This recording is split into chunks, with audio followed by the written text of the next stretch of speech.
पुढची महत्त्वाची बातमी आपण पाहूयात। अंबादास दानवे आज उद्धव ठाकरेंची भेट घेणार आहे। ट्विट केलेल्या व्हिडिओ संदर्भात अधिक चर्चा ते या भेटीच्या दरम्यान करतील। महेंद्र दळवी यांच्या व्हिडिओ संदर्भात ते आता चर्चा करणार आहे। तर अंबादास दानवे आज उद्धव ठाकरे यांची भेट घेणार आहे।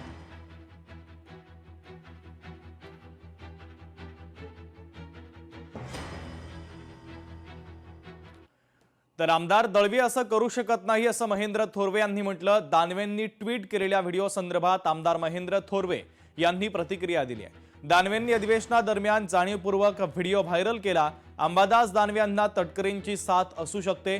रायगडमध्ये सुरू असलेल्या कूटनीतीच्या राजकारणासंदर्भात त्यांनी भाष्य केलं। तटकरेंच्या आरोपात घरातच शत्रू आहे असा थेट हल्लाबोल आता महेंद्र थोरवे यांनी केलेला आहे।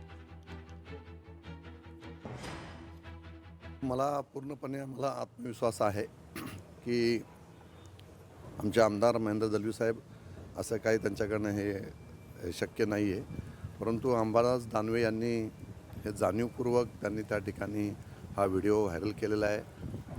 अधिवेशनच्या टायमामध्ये जाणीवपूर्वक हे त्यांनी केलेलं कृत्य आहे आणि म्हणून दळवी साहेबांनी त्या ठिकाणी सांगितलेलं आहे की त्यांना ओपन चॅलेंज त्या ठिकाणी केलेलं आहे की याचे जे काही सत्य आहे ते सत्य आपण जनतेसमोर आणावं, असं नाहक कोणाला तरी बदनाम करण्याचा प्रयत्न त्या ठिकाणी करू नये असं महेंद्र दळवींनी जाहीरपणे या ठिकाणी सांगितलेलं आहे। नाही, पण रायगडमध्ये जे काही राजकारण सुरू आहे त्याचा कुठेतरी याचा धागा असावा असं मला त्या ठिकाणी वाटतंय की अंबादास दानवे, सुनील तटकरे हे जाणीवपूर्वक त्या ठिकाणी शिवसेनेचे आमदार रायगडमधले आम्ही जे काही त्यांनी सुरू असणारं त्यांचं कूटनीतीचं राजकारण त्यामुळे कदाचित हे संगनमताने झालं असं मला वाटतंय।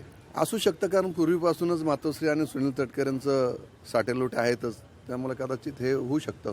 कारण आता आपण पाहिलं की नगरपालिकांच्या निवडणुकीमध्ये राज्यामध्ये रायगडमध्ये बऱ्याचशा ठिकाणी राष्ट्रवादी आणि भाजप एकत्र होते। कर्जत मतदारसंघामध्ये भाजप आणि शिवसेना पारंपरिक अलायन्स एकत्र होती, पण तो राष्ट्रवादी आणि उबाटा त्या ठिकाणी एकत्र आलेली होती। त्यामुळे सुनील तटकरे कोणाशी कसे काय वरच्या लेवलला बोलतील, काय साटेलोटे करतील ते सांगू शकत नाही। त्या ठिकाणी व्हिडिओ खरा आहे का, नंतर तटकरेंचा हात आहे का? आता त्यांचं राजकीय वैर त्या ठिकाणी आहे, परंतु आताच तटकरेचा हात आहे हे त्यांनी बोलण्याने मी त्याला इंडोर्स करणं मला वाटतं। लोकशाही मराठी ऐका, पहा, जागरूक रहा।